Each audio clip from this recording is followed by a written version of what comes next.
Good morning, good evening, good afternoon, whenever it is you may have arrived here. It's a Saturday morning, May 9th, and it's kind of calm right now. I hear some little dripping, drizzling going on, but we had a storm last night. It was a thunderstorm. It was substantial rain and hail, which concerned me about my plants. So as soon as I could come out here and take a look at my plants last night, I did. And considering what was going on, everything looked actually very well.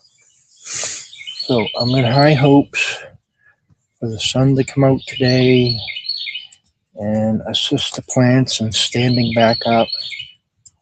First thing this morning when I came out here, I went with my headlamp. I went around and took a look at the plants, and that actually there was a substantial amount of them that had lifted back up and stood up. So that was a really good sign.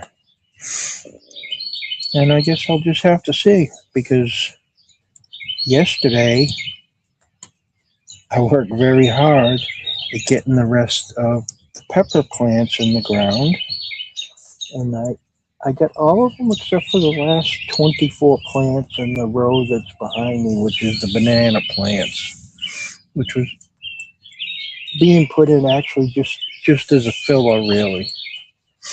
The other plants that I had put in, the giant bell peppers and the pepperoncinis, was actually enough for me, but I thought I'd go the extra and fill in the row in the back here with banana peppers. I guess I'll see what production is this year and judge accordingly next season. There's somebody stopping by this weekend to pick up some pepper plants and some eggplants. They're all ready to go on the ground, so I gave the person a holler, and one of the regular people that stop by here to get plants. And when they were here the other day when I had the tomato plant giveaway, they asked about peppers, and I told them about 2 weeks, and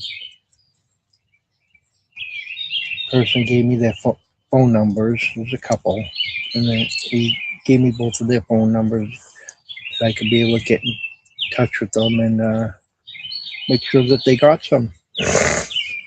So I verified yesterday everything's a go, and they're going to come get some plants over the weekend, and that's awesome. I love promoting gardening, I should say. Love promoting gardening.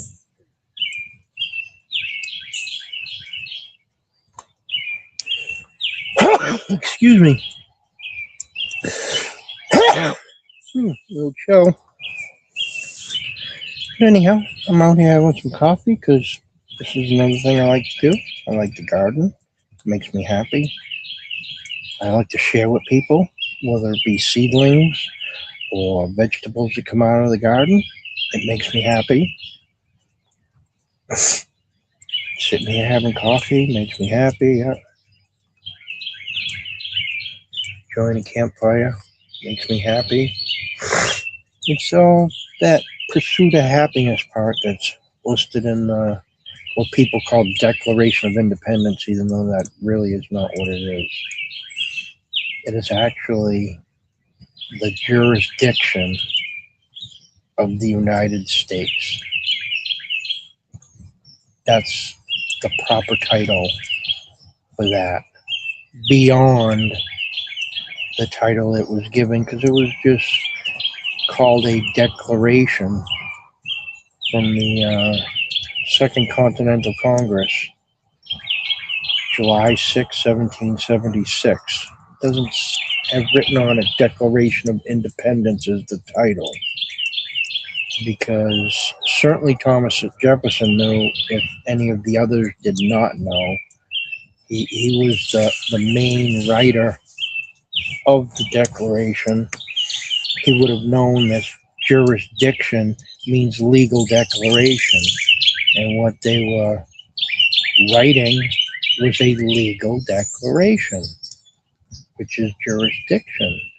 Which, if people heard that word today, jurisdiction, they would think differently about the document. That's why the propagandists called it Declaration of Independence. Sure, it did declare independence from England, but it was more than that. It was a declaration, which is our first founding document. It declares the United States as a people, and it has legal parameters. It has parameters of what's unacceptable, what's acceptable. It states our very first right. I mean, how could history teachers for the entirety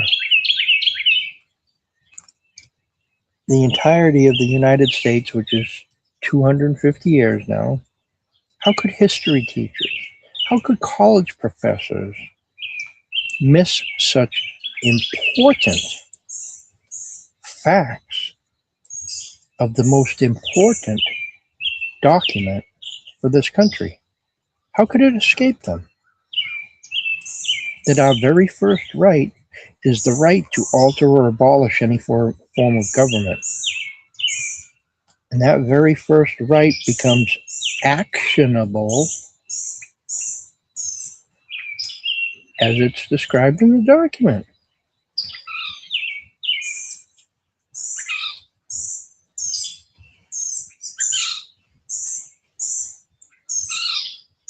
You know, we are under absolute despotism today, which means we have that right to be the ones to make the choices by altering or abolishing any form of government that gives the people the right to decide how the government's going to operate. I am no way, shape, or form suggesting that our republic under the Constitution has to have done to it anything other than complete it. It's incomplete. And we know it's incomplete because there were 10 amendments added to it immediately to show the people what to do and how to amend the existing document so there would not be a total start over again.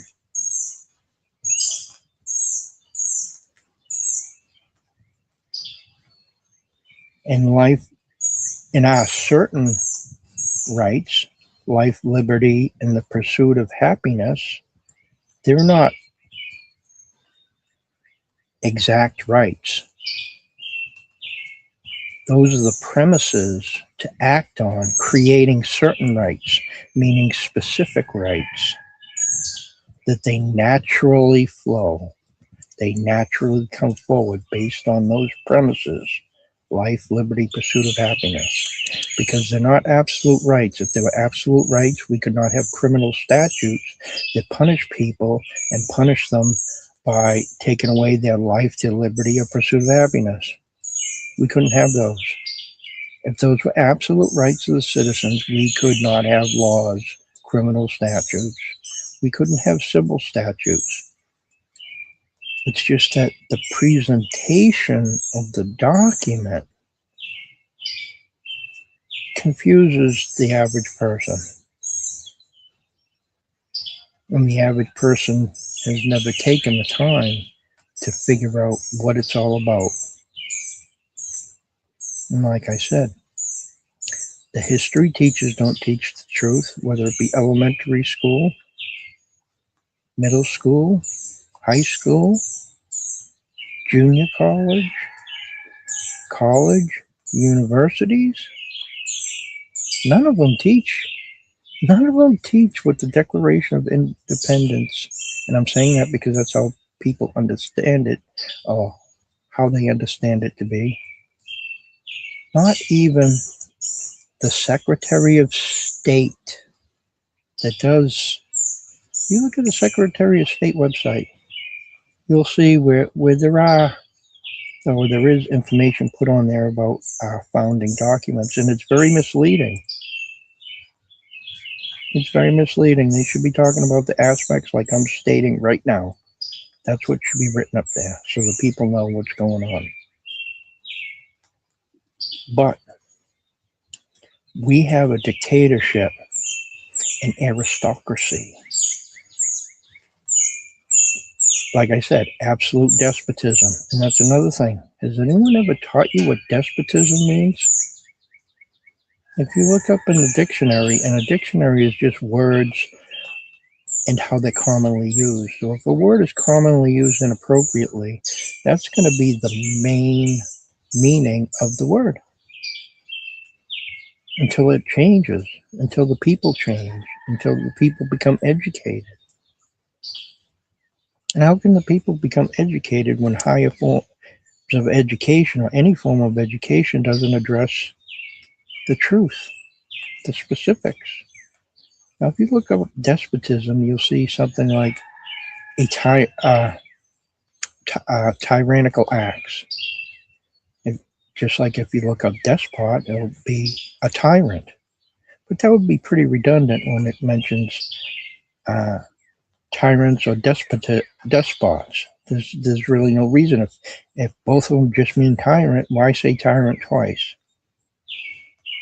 Because an educated person would look back the meaning of the word, like I did, look up the meaning of the word despot, and you'll find despotes, and you'll see how the Byzantine Empire ran on despotism.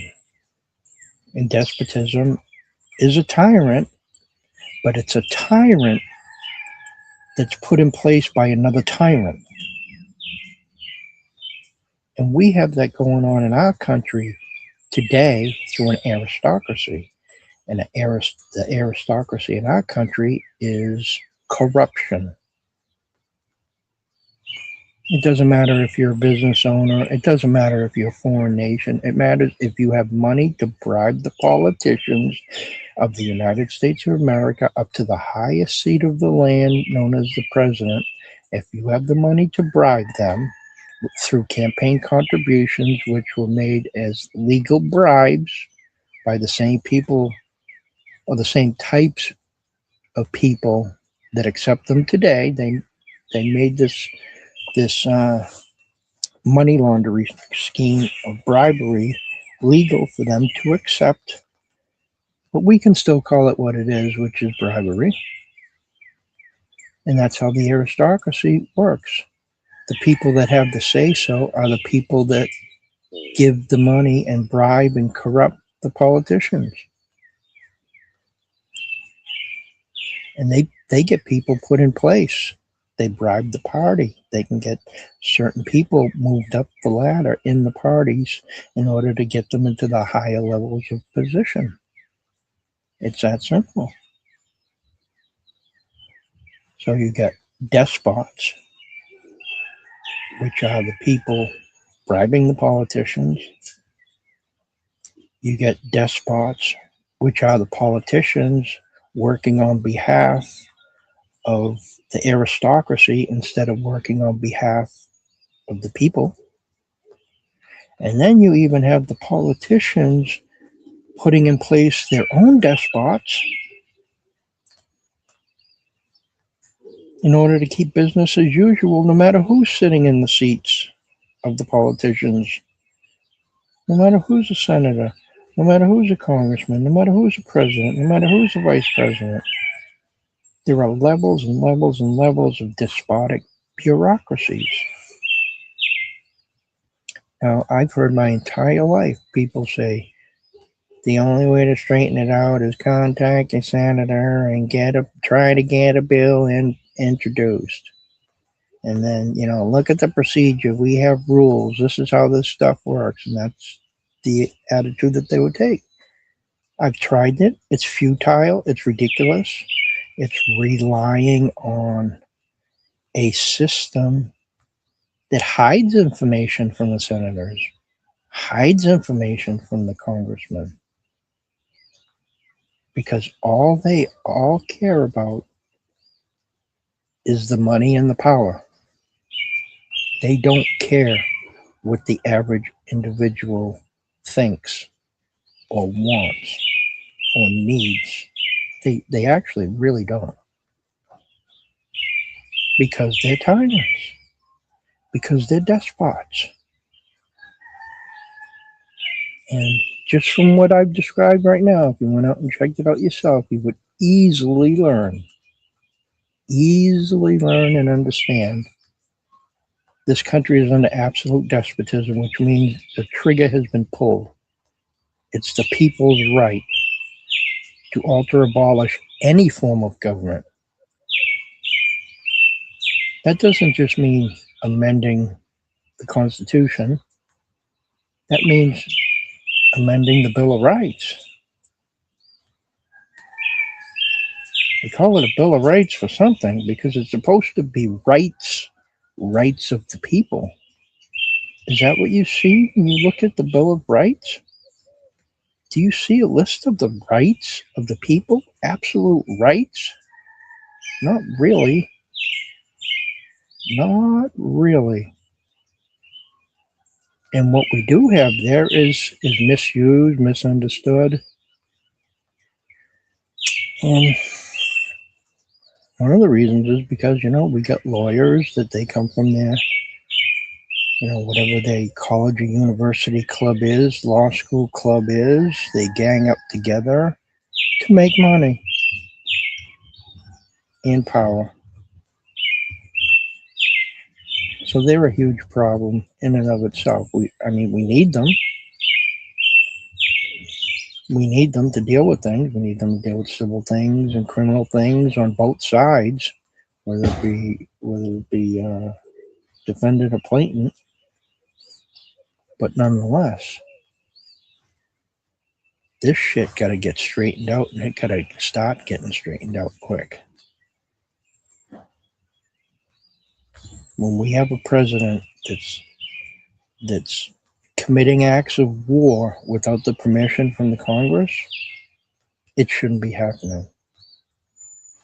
And with the Congress not taking action against it, voting on it and deciding we're not gonna take action against the president for what he's doing, we're just gonna let him do whatever he wants. What are they doing? They're trying to make it that it's not their fault. They didn't do it. They just, they let him do what he thought was best. It's insanity. They're all corrupt. I came up with a title for this this administration that's going on, and all the other senators and congressmen. Actually, I should say most of them. There are some that are standing up. It's the pedo mafia. It's the pedo mafia. It's the Epstein class. The pedo mafia. The pedo mafia knows what they've done, what they've been involved in. They use Epstein in order to document it. So they have to do what they're told to do. And what they're told to do are the orders that come down from a foreign nation that started and funded the Epstein pedo mafia. That's how vile those people are. That's how vile they are. And I know damn well the majority of our country does not agree with it, does not accept it. And there are some coming together, working on dealing with it through the so-called channels. But the average person gotta be able to stand with confidence and say what is what and what's going on and what has to be done. And what has to be done is we have to have our rights. And we have to start documenting the Bill of Rights that would have been imagined by the founding fathers. which is certain, which means specific, and that they are to come. Certain means something that has to come.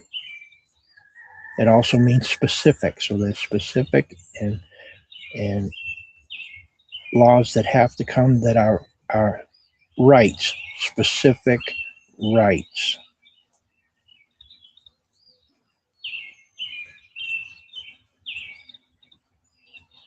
As a whole, all the people. We don't have one group of rights for one group of people and another group of rights for another group of people.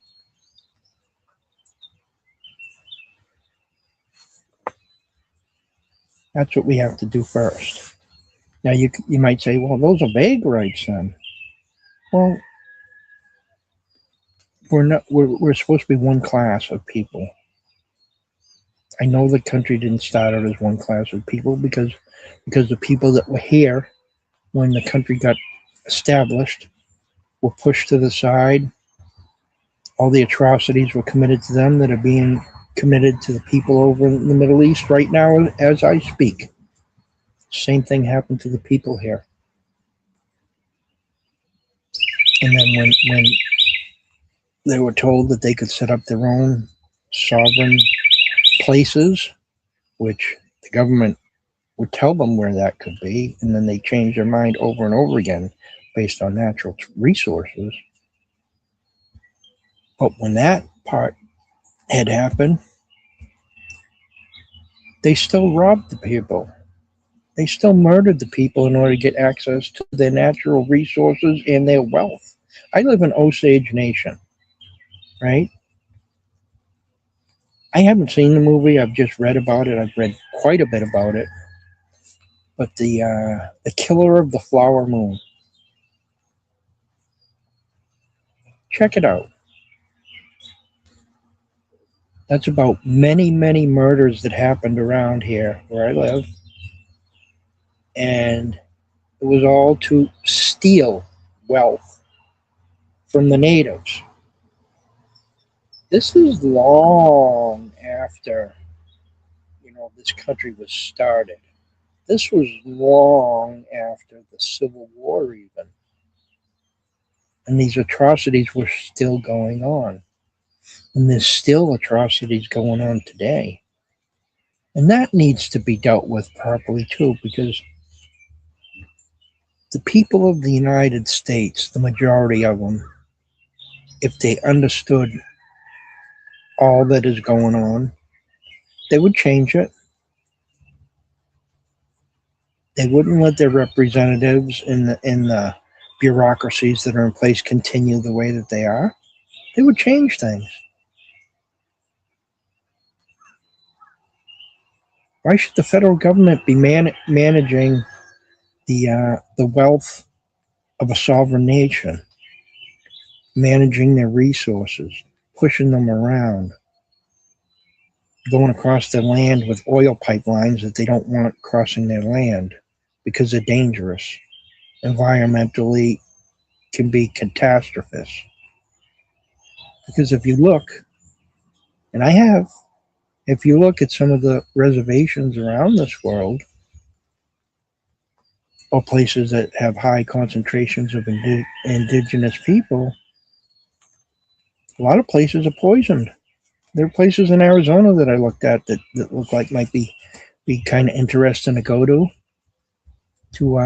live.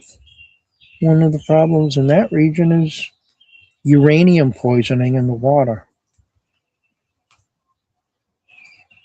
And when it was brought to the attention that there was likely to be a problem with the water, the Environmental Protection Agency of the federal government, that's one of those bureaucracies that, the people aren't able to put into check, because if the people could put it into check, the people could deal with it. The people could get rid of the people that are responsible for all these wrongdoings. But they told the indigenous people, it's okay, you can keep drinking it, even though the sample showed that there was like 42 times a higher level of uranium in the drinking water than what's considered safe.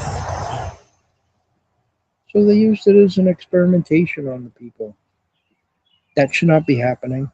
I don't care if a person's jealous that Indian reservations have casinos. I don't even. I don't care if the people are jealous. Too bad. Too bad. They have a right to do it.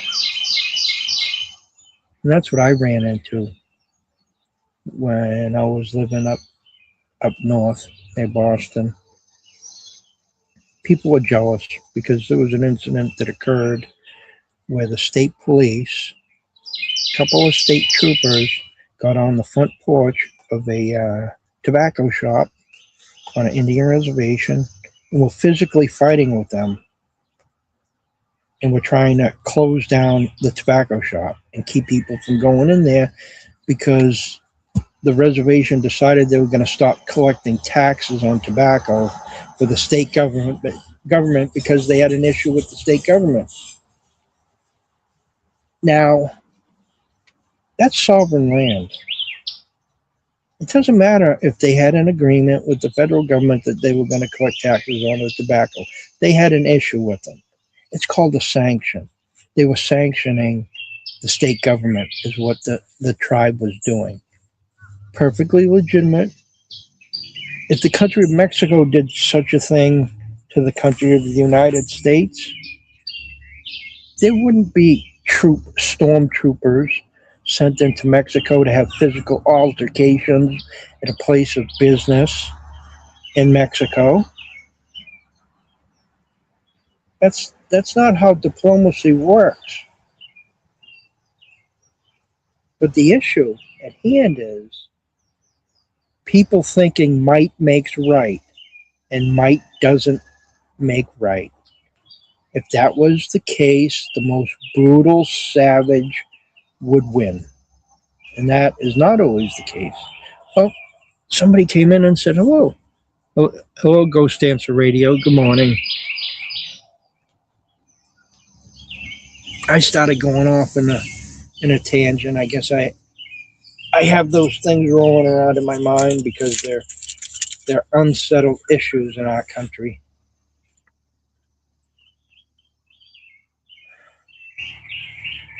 And I'm doing what I can. I'm doing the best I can to try to figure out how to straighten things out because I don't believe in complaining without trying to fix the problem.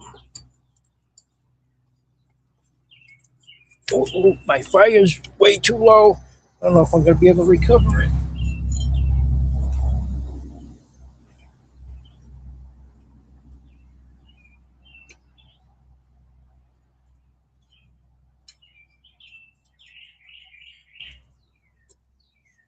It's almost all ashes. I got to grab some paper and some little wood. Oh, I got little wood right there. I just need paper.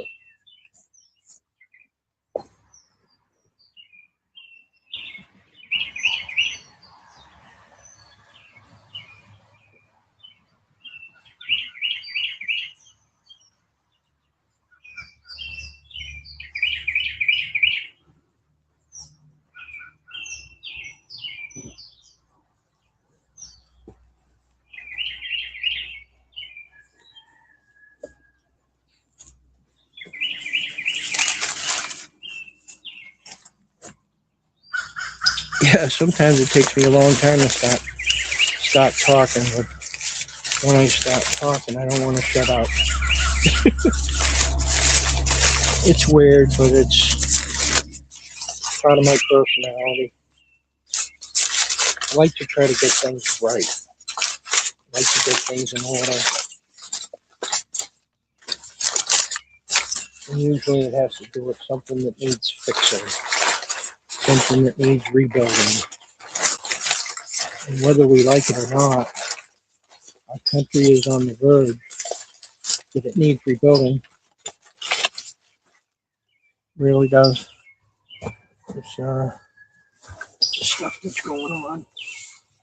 Got some cool wood shavings because I got my chainsaw going.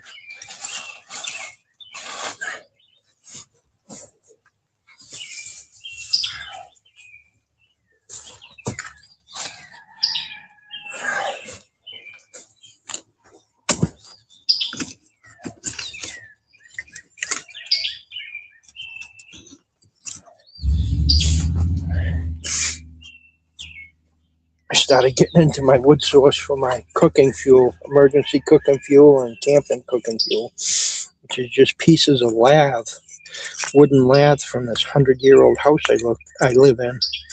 And I cut it up into short pieces because I got a couple of small wood stoves for cooking. They're just tiny portable stoves that can be folded up and taken camping. Or can be used if a person's living in such a location that they can use them. The middle of an urban environment probably wouldn't be okay in most places. I know I wouldn't be able to do this where I grew up near Boston.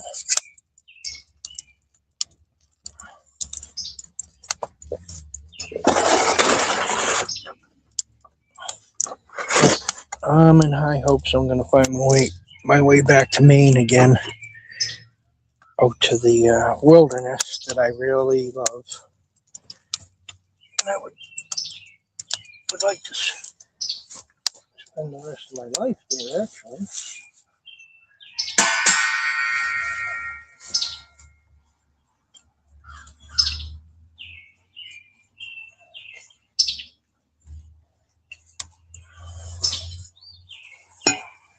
I did want to travel in my old age, but I really don't want to do a whole lot of that anymore. Much rather find a wilderness spot. Things are so messed up in this country. And it'll get to the point that every single person driving a RV down the road will be harassed.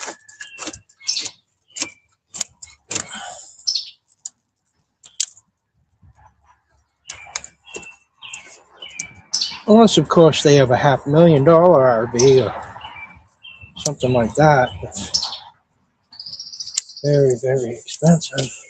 Then, of course, they must be acceptable people if they can have one of those. Other than that, they're just filthy citizens.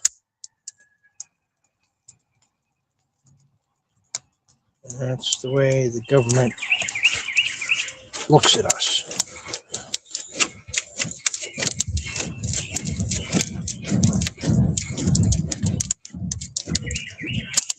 After all, wouldn't we be in control if we were otherwise? And my answer to that is no, we would not, because it's a corrupt system. It's based on corruption.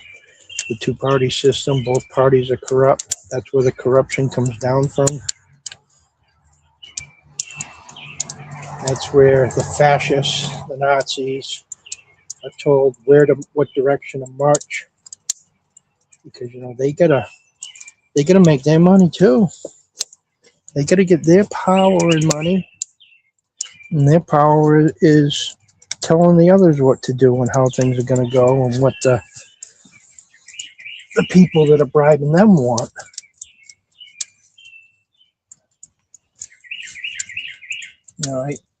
I had always enjoyed watching Tucker Carlson videos and listening to him, but I come to the conclusion he's just another one of them on the inside, even though he's speaking up against.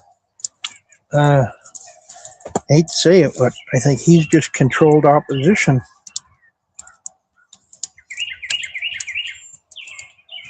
The purpose he serves is for the so-called Christian right. And I'll call them the mild ones, or the timid ones. They're the ones that would like Tucker Carlson and what he's saying, but they still go towards the ideals that could be manipulated and used.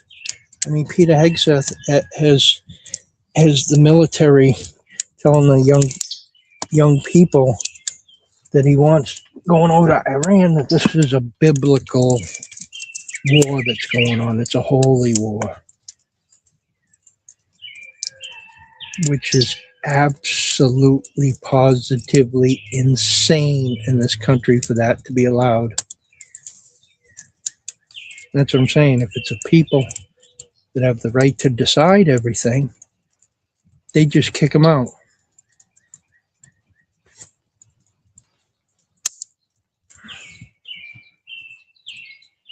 Country shouldn't be operating based on mistranslated ancient writings. It's crazy.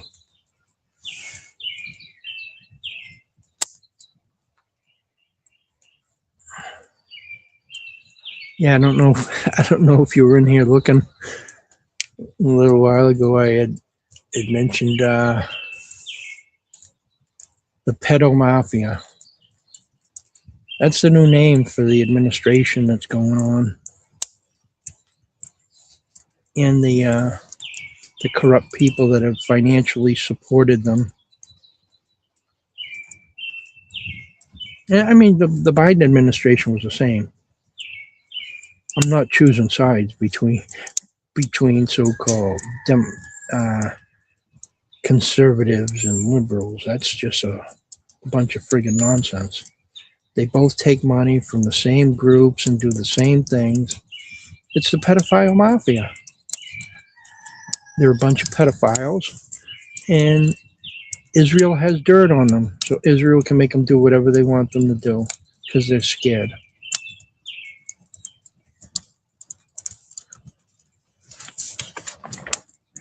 Okay.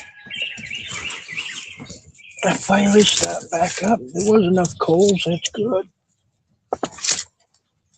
Very, very good.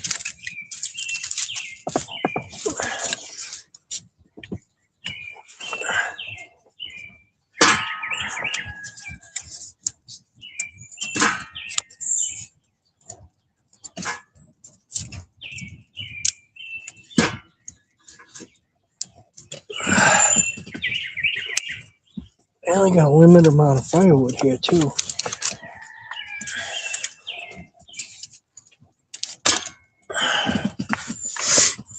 Just a bunch of dead branches that I cut up this morning inside the house with a handsaw.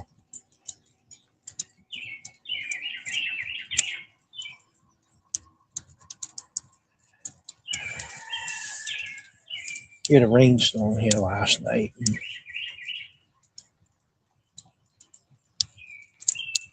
Everything's wet out here. I left my bag of kindling outside, so that got wet.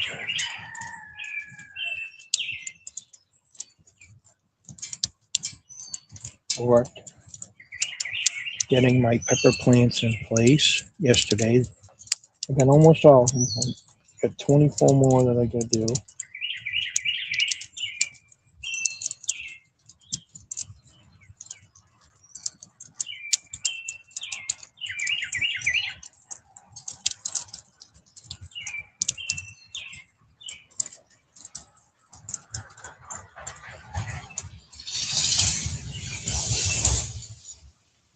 But anyhow, I'd gone in early afternoon and ended up laying down, and I didn't get up till I think it was 6 o'clock when there was a thunderstorm that had rolled in. We have strong wind this morning.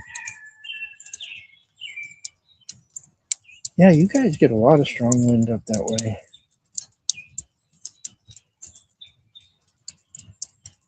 I mean, we get tornadoes. This is actually part of Tornado Alley. But this specific location where I am, there's some small mountains around.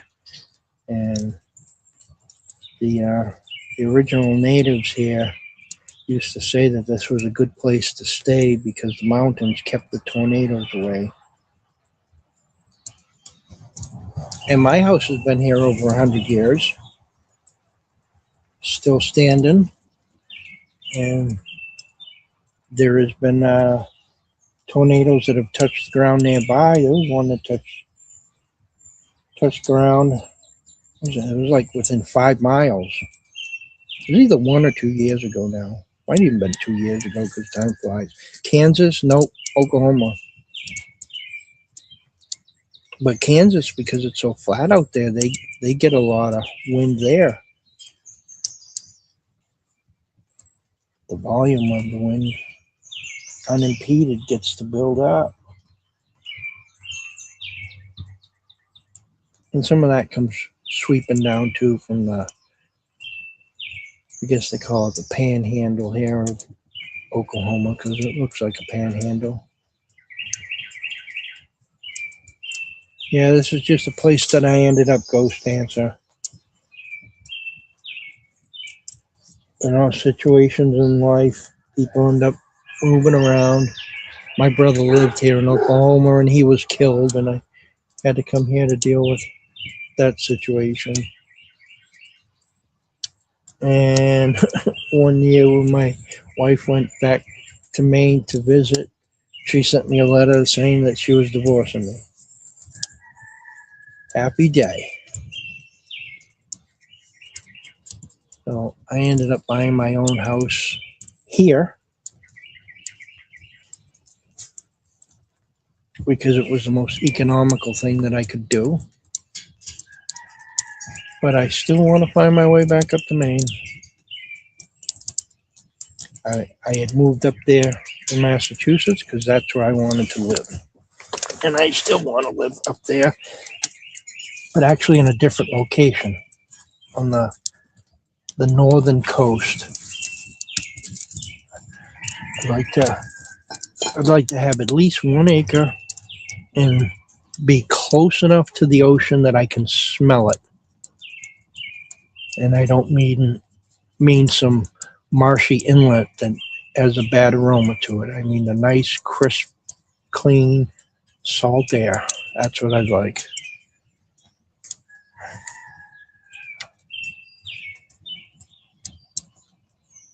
There's a JCB treasure in Maine. Really?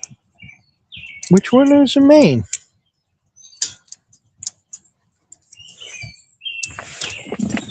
I'm saying it like I would go look for it. I don't want to do those things anymore. There's a treasure that I'd been looking for in Maine too, and it's up on the coast of Maine. It's the Sam Bellamy treasure. Sam Bellamy was the captain, the pirate captain that had stolen a ship called the Widow, which he died on. I think it was the year 1717 that he died. He was going to Cape Cod to visit his girlfriend who was pregnant with his child. And the Widow, and I believe there was a second ship too. And there was just like either 3 or 4 pirates that made it ashore after the ship broke up and had sunken and broke up.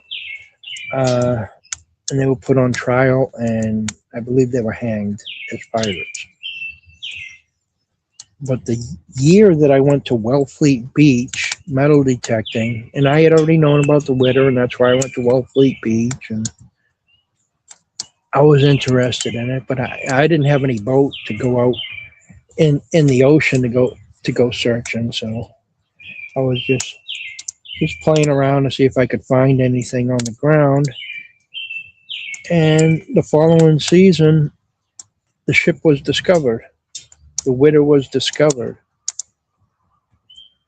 And it was tens of millions of dollars worth of gold and silver that came off of that. There's probably tons of treasure on that. Yeah. It was. And I don't know if all of it's even been discovered yet. But I was reading an old book from the 1800s, and Captain Sam Bellamy was going to take over the whole east coast of North America. Oh, on that coast, yes. Same as the Pacific coast.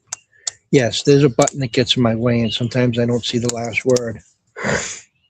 And so anyhow, he had a little city that he was starting, a town or whatever you would call it. It was 100 people in Machias, Maine, which is on the coast of Maine. And a lot of pirates for a long time had traveled the coast of Maine.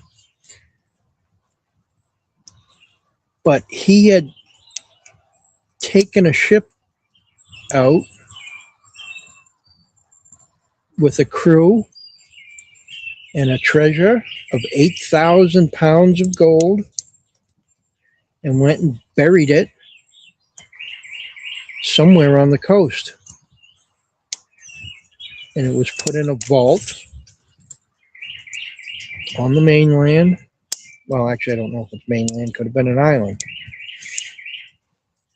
With boulders as walls and oak plank as a roof, and it was buried. And that's the treasure that I'm interested in.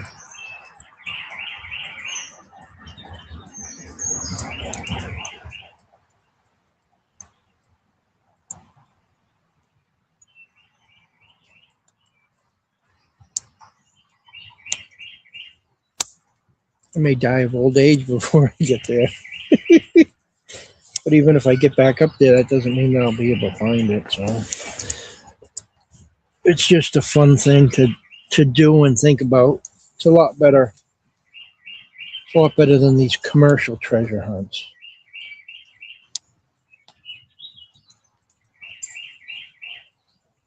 Because real treasure hunts, the people who hid the treasure were planning on going back and getting it.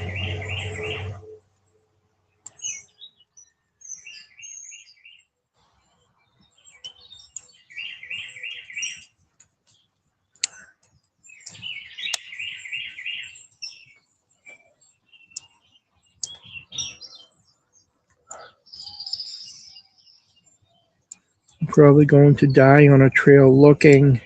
I can't see the end part.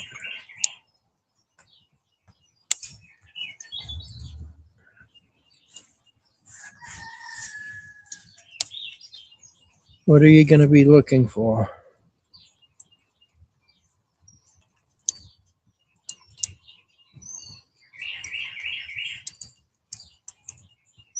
Oh.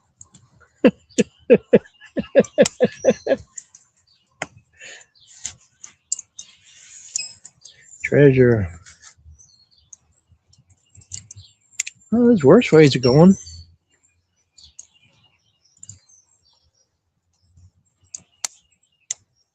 I think I'd like to die in my sleep. I think that's probably not a bad way to go.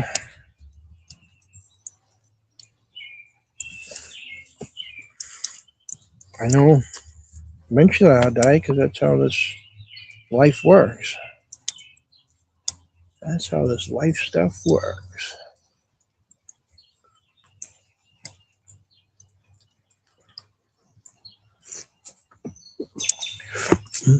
I should get some bigger chunks on the fire so it doesn't burn down too much again.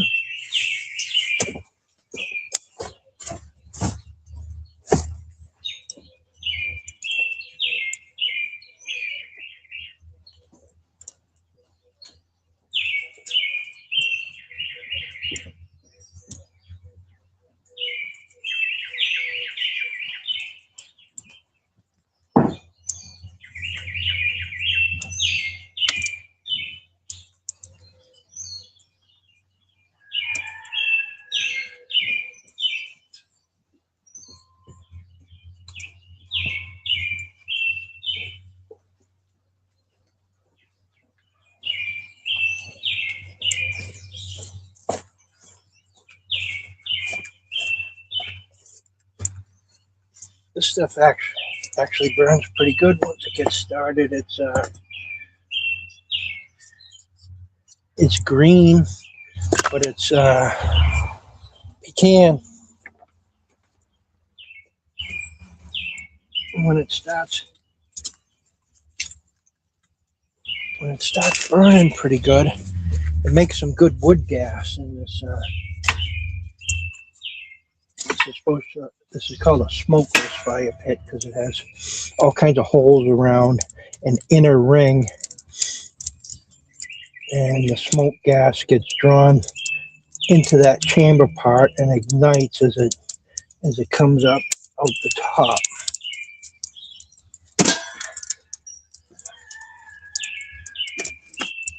It doesn't, once this stuff gets caught and starts burning, because I think it's because it's green that it makes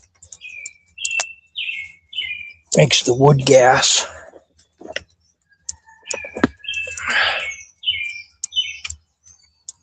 Okay, what do I do with my glasses? There they are. Yep. If you expect to go out one way, the universe always has different plans. Yeah, it does. I love the sound of the birds. Me too. That is something that's nice about this place. I don't know what kind of birds they are, but they do have a nice sound to them. It's one of the reasons why I like coming out here early in the morning and get a fire going before they come out.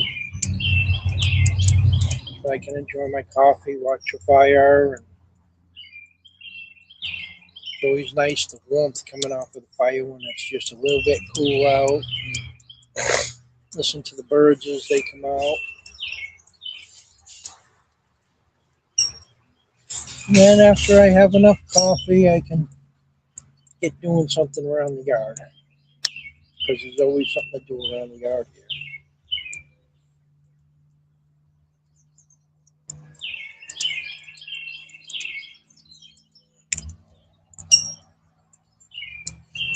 One thing I want to do, and I haven't tested the soil to see how wet it is from last night. Hopefully it's not too wet, that it's too heavy. But I got to put a liner. I use weed fabric to make some of the liners for my raised bed gardens. So I got two 10-foot by 2-foot wide that I want to work on. I'll walk over there. If you're still here, yeah, I see 3 people now. So you're still here, I think. Walk over and see what show you what I'm planning on working on today. I have to get the last 24 pepper plants in place. They're banana peppers, and they're seedlings I grew inside.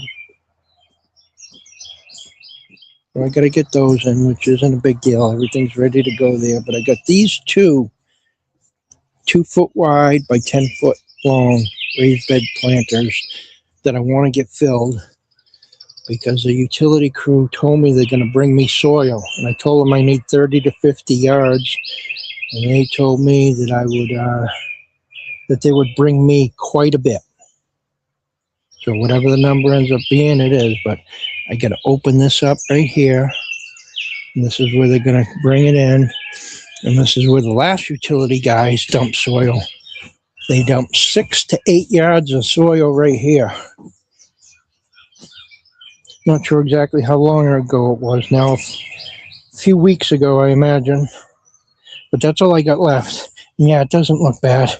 Didn't get hit too bad. It's still pretty loose. Awesome. So I can shovel it.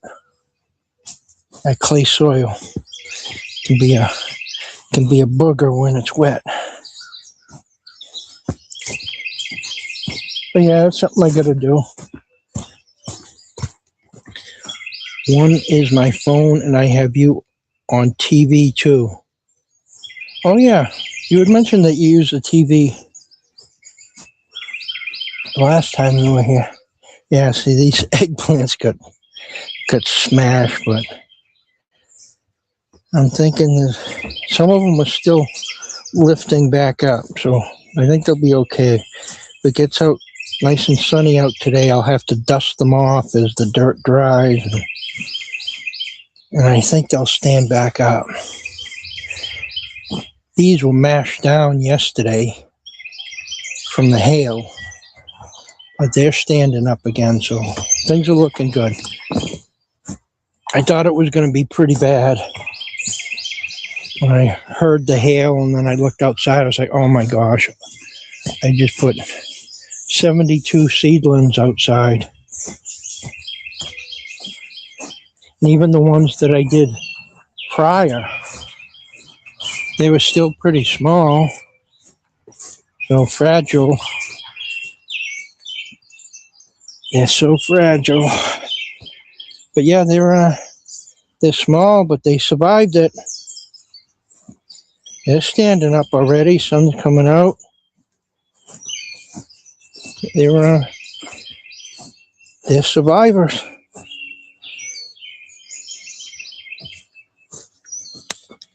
The ones over here, these are the ones I planted yesterday.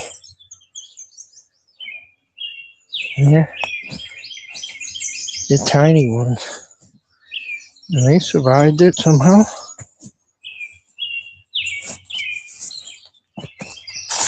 These are all bell peppers in these 2 rows. So it's all right.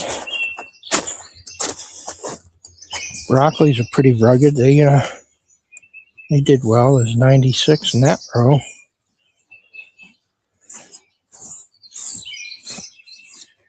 I got another 32 tomato plants here. This row is Amish paste tomato, 16 of them.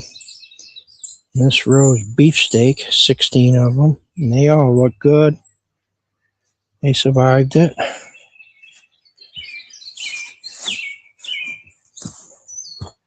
Got snow peas on this side of the row. This is a 24-foot long row. And on the other side, I got pepperoncini peppers. And these ones were the first batch that I planted on this side. And they're looking pretty good.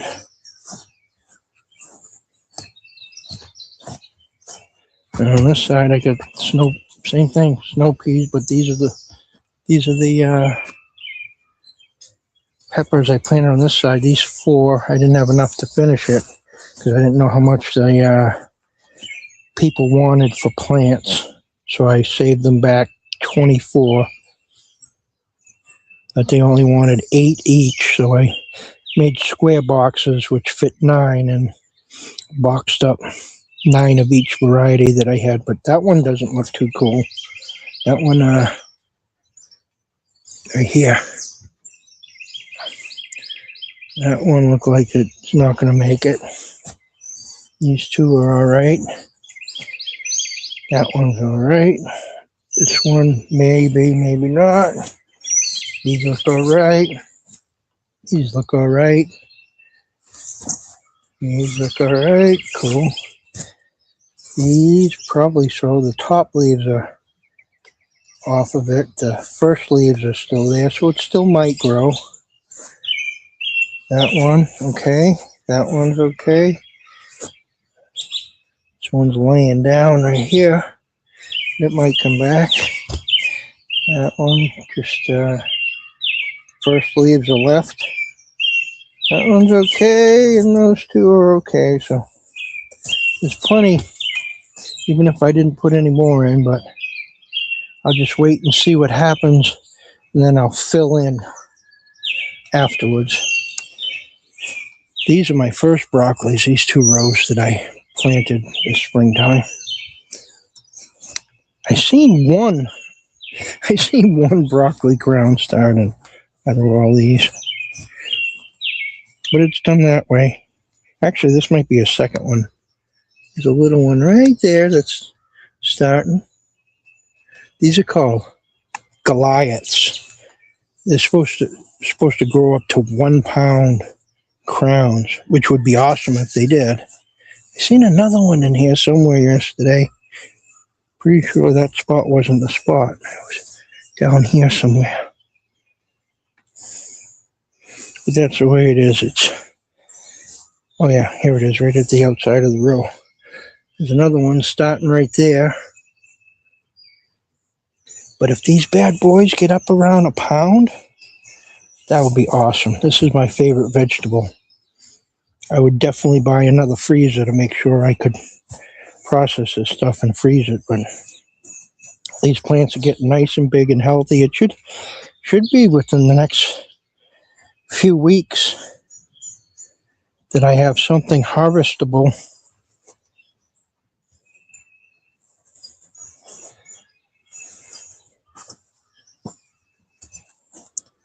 I don't see any here. Just some two little ones in the first row, I think. This is my extensive treasure hunting nowadays. Looking for broccoli crowns starting. But I'm pretty sure they'll grow fast. Once they start growing, they'll grow pretty fast because these plants are pretty big. They should have all the fuel they need to get growing. Another thing I did yesterday was I gave plant food, 20-20-20 plant food, and then watered it in, so it may actually be 10-10-10 or 5-5-5, whatever it is. It's uniform plant food. Just wanted to make sure I had plenty of water. I didn't know it was going to rain last night.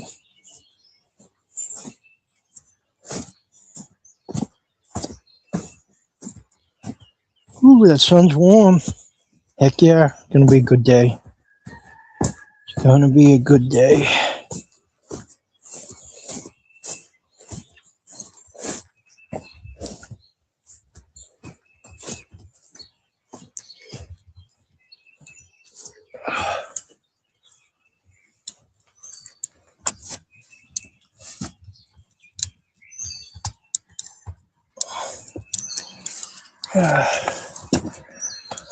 That stuff's starting to catch. It's at the point where it's putting off a nice smell anyhow.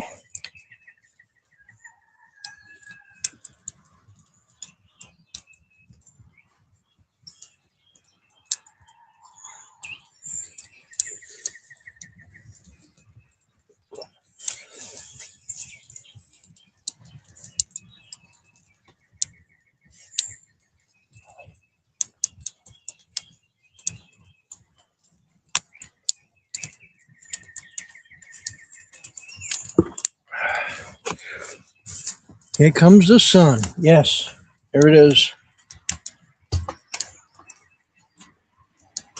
Oh, point this thing, right?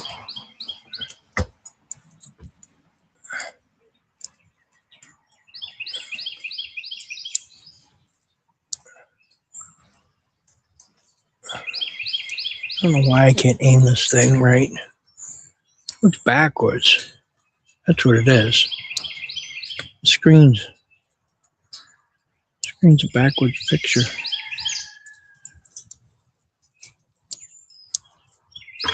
That's a nice bright sun.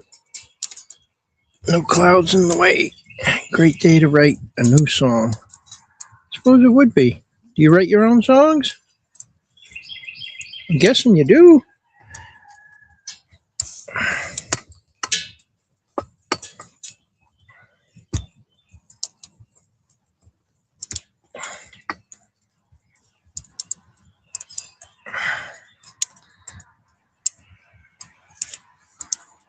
Cool.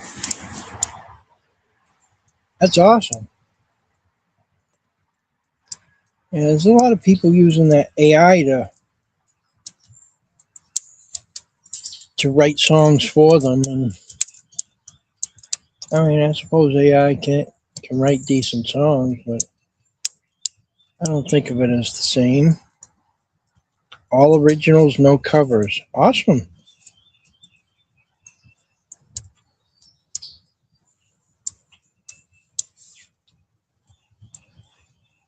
Never realized that.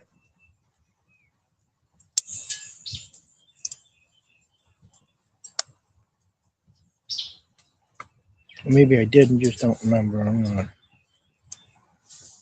not always up to catching what everyone's doing. Sometimes I get it wrong.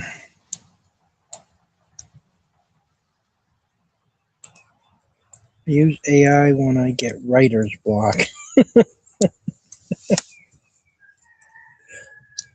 Yeah. I don't write songs, but, well, I've tried writing some.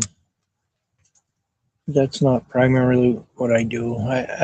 I'm more just a researcher that does translations of pictographs, which is the ancient Hebrew language.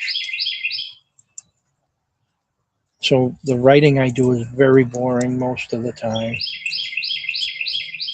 Unless I have a breakthrough,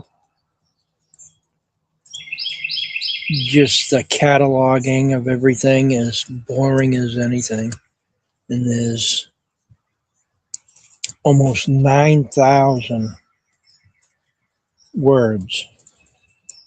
And what I'm doing is I'm writing my own diction. I should say I'm rewriting the ancient Hebrew dictionary, the old Strong's, which is from the 1600s, I think it is. But I'm adding in the pictograph meanings. So it requires me to first make a list, which I'm just about done making the list of all the numbers. I think it's 8,674 is the right number.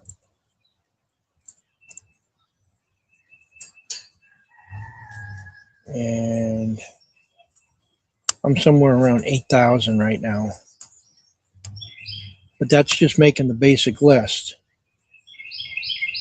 Then I gotta open up the dictionary and take the word on how it's spelled, change that into English letters so that other people can do the same thing I'm doing. That's why I'm doing it. I'm doing it for other people, not me. I'm doing it to leave behind. That's gonna be the thing I'm gonna leave behind when I drop dead, whether it be on the trail or I don't know, a desk writing. But it's for other people so that they can study what it is that I'm talking about, because I can tell people about things, but there always has to be a level of trust with them if they don't learn how it works for themselves. And I don't want people to trust what I say because I'm not perfect and I could be wrong. So I want to teach people how it works and give them a jump start that I didn't have. Because even though I looked at Jeff Benner's work and he's been doing it for decades, his is a little different than mine because some of the pictographs, I believe they're different than what he believes that they are. So that changes everything just with that aspect. And even with having the pictures, if the ones that I have are correct, which of course I believe they are, picture's worth 1,000 meanings. So to get the right meaning is a trial and error thing, and see how long the meaning carries through, because it's not going to work for the entire book, or even an individual book, like the first book that people call Genesis, which the Hebrews call Bereshit. Even that book, it's not going to work translating each and every picture for each and every word throughout the whole book. But Isaiah states that in the book of Isaiah about precept upon precept, line upon line, here a little, there a little. That whole statement about that is how to understand the writings of the first book. So if you start off on precept, which a precept is a warrant, a legal declaration, and what it is, it describes how to create the society that they're trying to create. It doesn't talk about creating of the earth, the world, the sun, the moon, or any of that stuff. That's not what it means. Those are essentially allegories that come through the diction meanings over time. What they were actually translating or actually writing was for people to be able to replicate it. Because this, when it started, it was around 4000 BC. And Egypt had not yet been unified. There was an Upper Egypt and a Lower Egypt.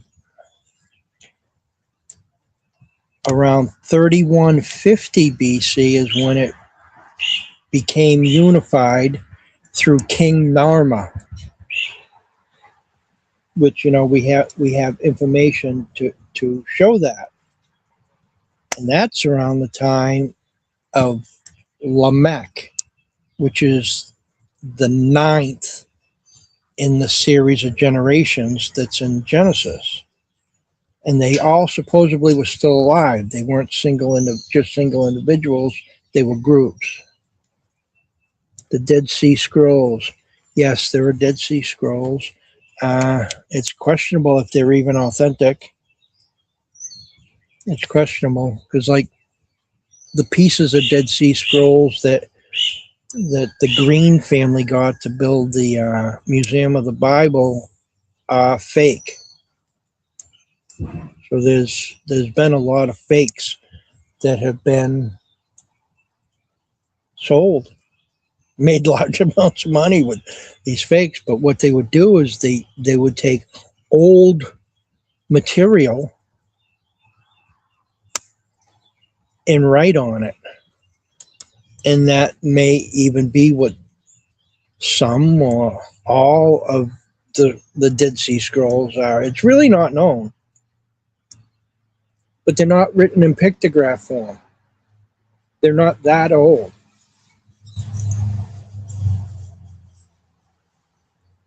The pictograph form would be 1000 BC and earlier. So if Moses wrote the first 5 books of the Bible, like people want to believe, he wrote them in pictograph form. He didn't write them in the square letters that we see today. He didn't even write them in the Paleo Hebrew letters. They were written in pictograph form if he wrote them. So if they were written in pictograph form, then there was a pictograph form understanding, because Moses learned how to read and write in Egypt. And there's at least half of the pictographs that are used in the ancient Hebrew, at least half of them are pictographs in the Egyptian hieroglyphs. And they're listed as determinatives. And a determinative is a hieroglyph that tells a person what the word understanding is that's supposed to be conveyed. For instance, there's a certain pictograph if it's supposed to be about a king or just a man. And whatever the determinative is, they'll have that in there so the people will know. So there is that concept of what the picture looks like.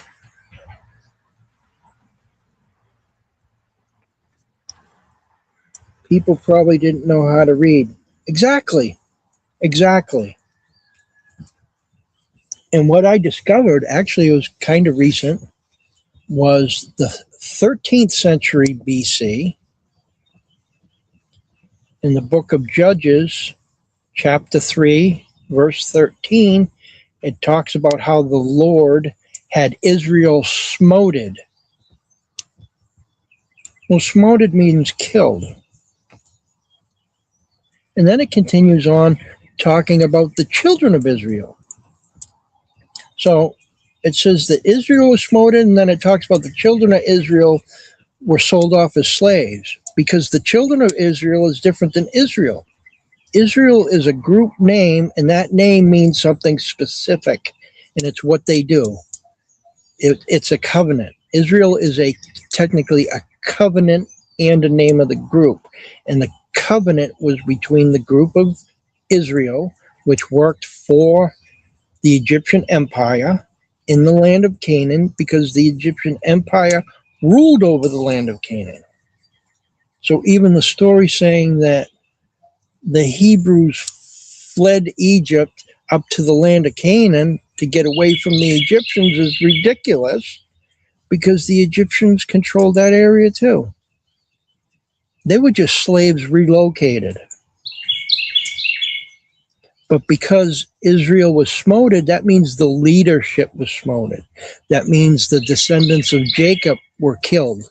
So there are no bloodline people that can claim that they have bloodline relationship to any of the tribes of Israel. They were all destroyed.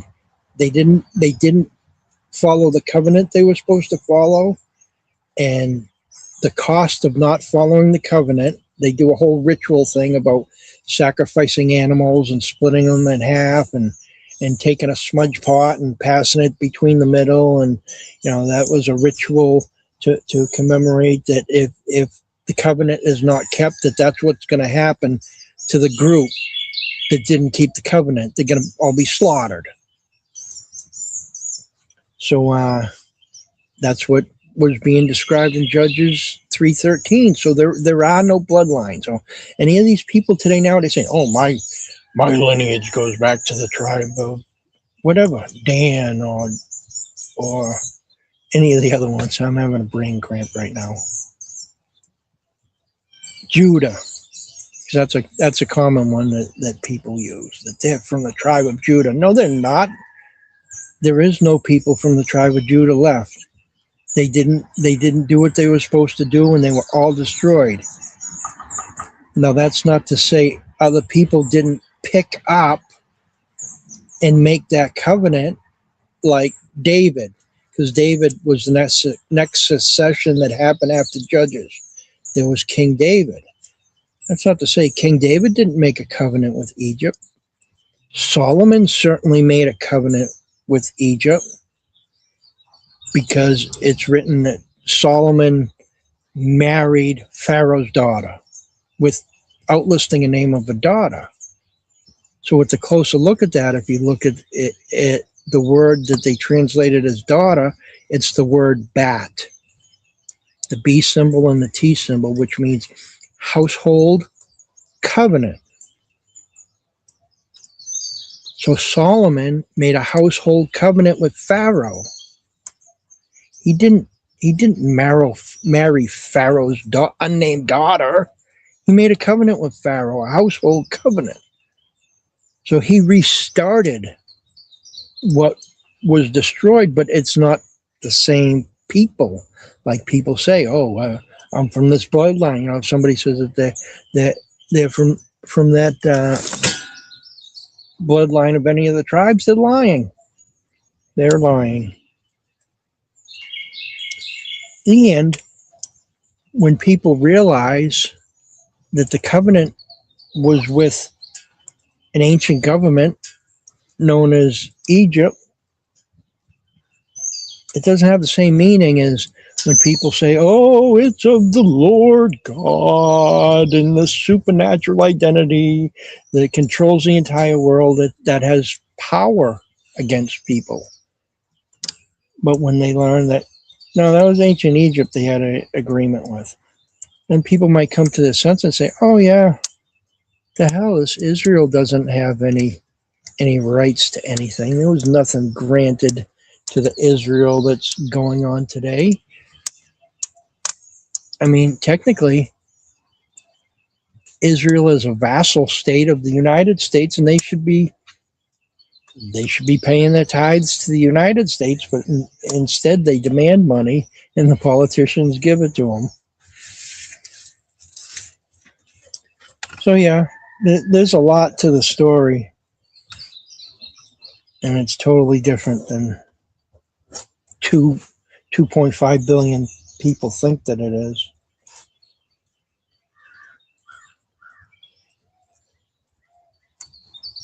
And it's all can be demonstrated. And that's what I've been working on, putting it together in a format to demonstrate what it is, these types of things that I talk about. And like I said, you know, it's not important to me for people to believe what I'm saying. What's important is that I'm able to gather the information and present it in a written format so that it can carry on into the future. That's what's important.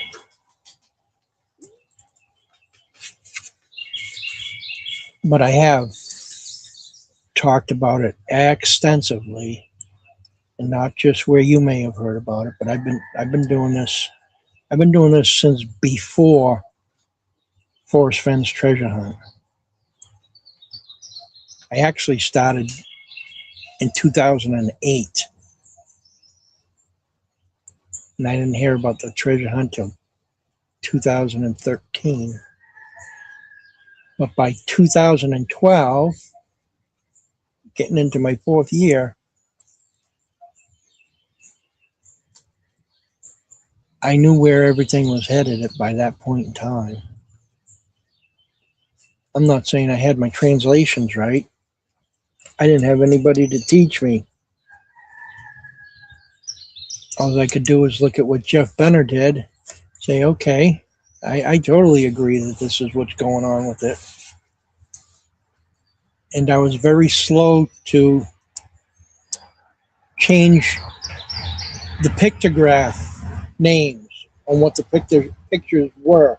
I was very slow to change anything until I started seeing that it was logical on what it was I was starting to think the different pictures were. And then I found that the pictures could be arranged in a pattern that I call the Saturn pattern and done in a logical format. And I explained the format back when I first did it. And I actually got it posted on the guest blog for Colonel Churchwood's great-grandson's website. It's called mymoo.com. And it's about Colonel Churchwood that wrote about Lemuria, the land of Mu. And because I was able to demonstrate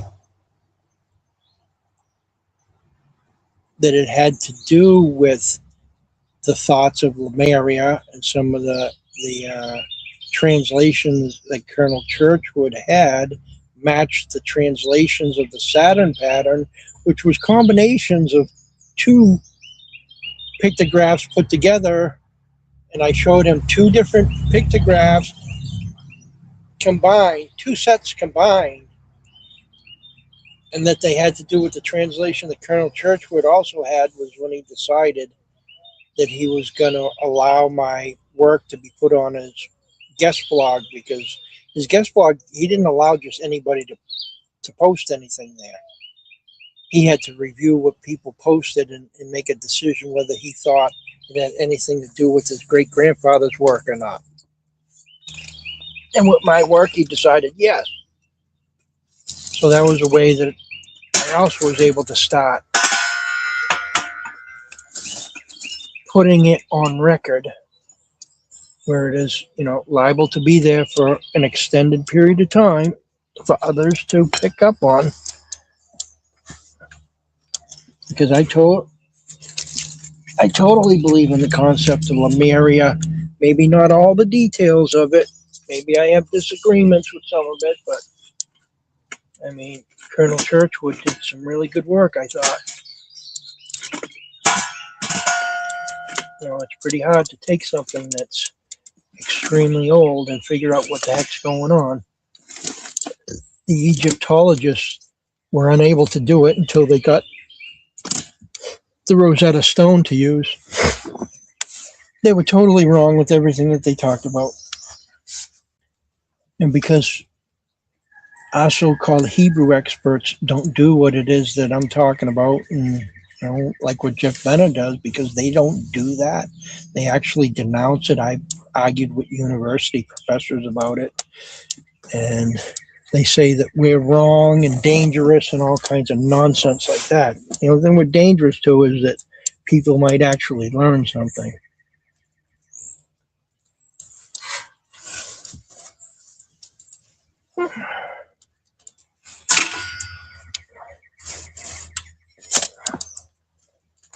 But anyhow, it's something wholesome to do.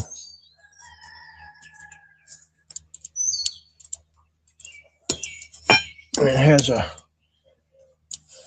good honest purpose. I ain't trying to be no leader or nothing. I'm just trying to get the information gathered. That's all I'm trying to do. Gather the information, present the information. I mean, I believe it has to be fixed the way that it was broken, which requires group effort. Not one man or woman, but it requires a group effort, group knowledge. I mean, because they had pharaohs in Egypt. What did they end up with in the land of Canaan through Israel? Pharisees. Multiple pharaohs. Pharaoh is the P symbol, the R symbol, and the H symbol. The mouth, the person's head, and the man with his body. So it translates as spokesperson man.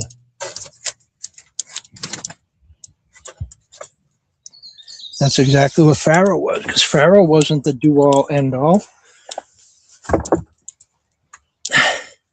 They had groups that they called nomes, and they were controlled by nomarchs. And at points in time, the nomarchs totally controlled the empire. People don't know that. The general population doesn't know how it actually worked.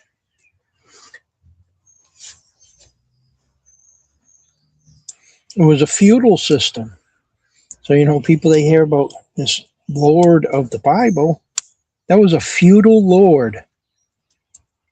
A feudal lord that worked under Egypt. It's just like the despotism.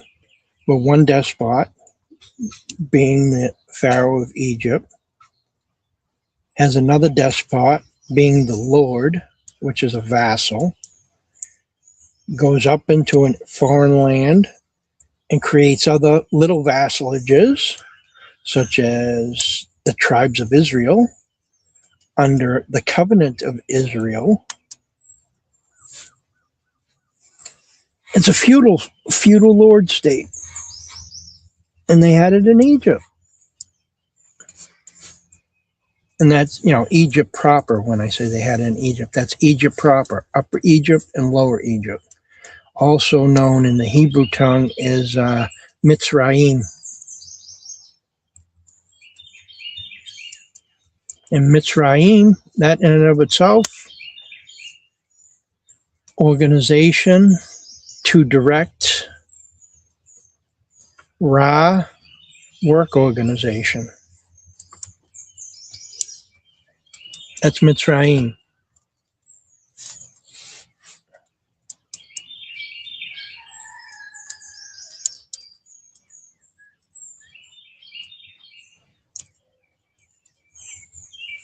So yeah, I mean, it's a big.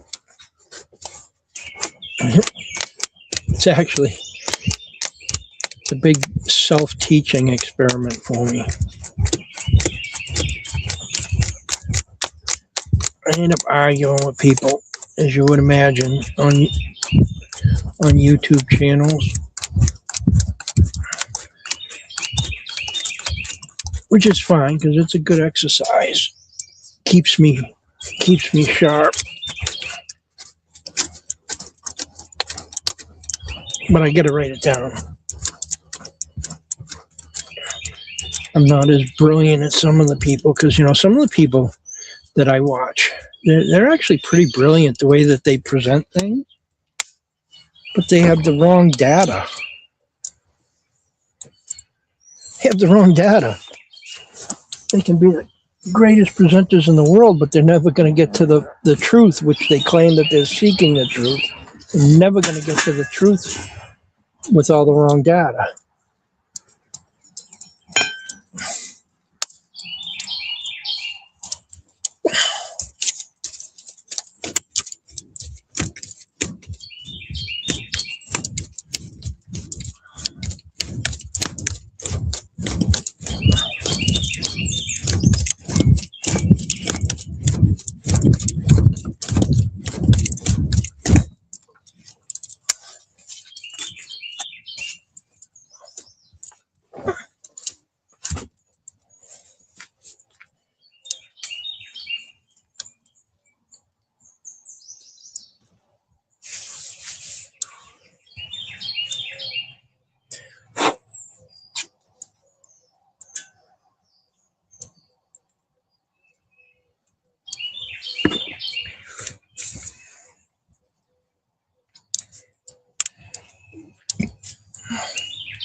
One of the latest things I got was a couple of, they're actually made out of cloth, but they're listed as posters.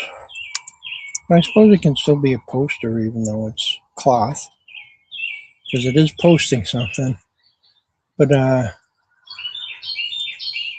letters for the Arabic alphabet.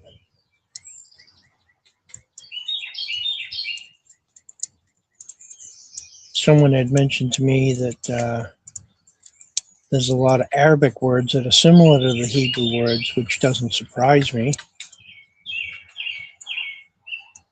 And I had been waiting on digging into that language because, I mean, there's only so much I can dig into at one time without overloading.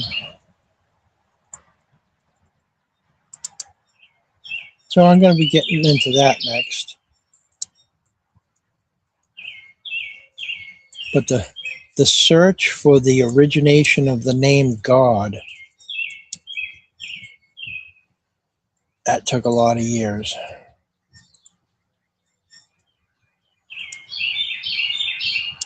And as it ended up, it's just the erroneous usage of an Anglo-Saxon runes poem word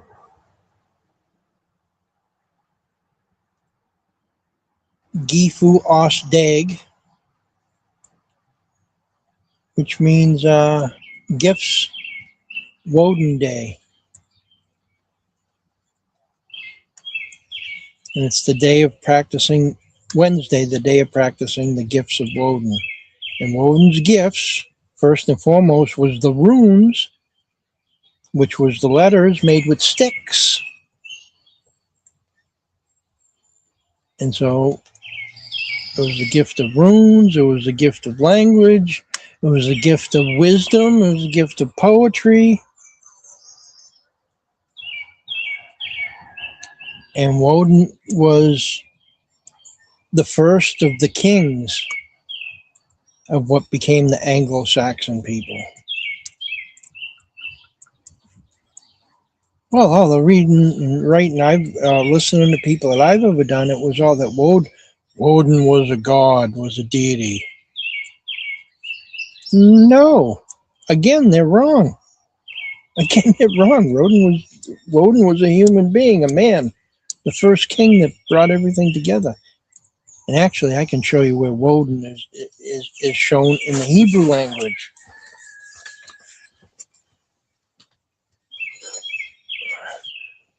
Which is associated with the tribe of Dan. Woden, the W symbol is a tent peg, which refers to bondage, so a slave. So actually, Woden would translate as slave of Dan. And Dan means to enter the serpent activity. Well, like Bruce Lee would say, enter the dragon.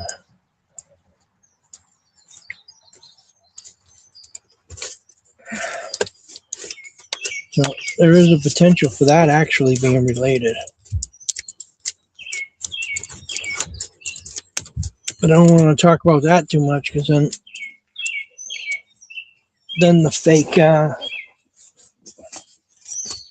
Jews in Israel will grab on that and say, see, our people did go over there. Nope, not the people that you're talking about. It was the slaves. It's like I had mentioned in Judges 3:13.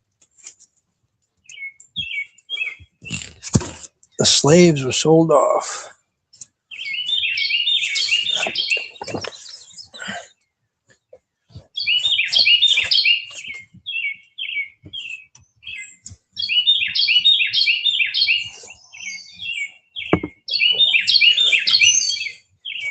Dang it.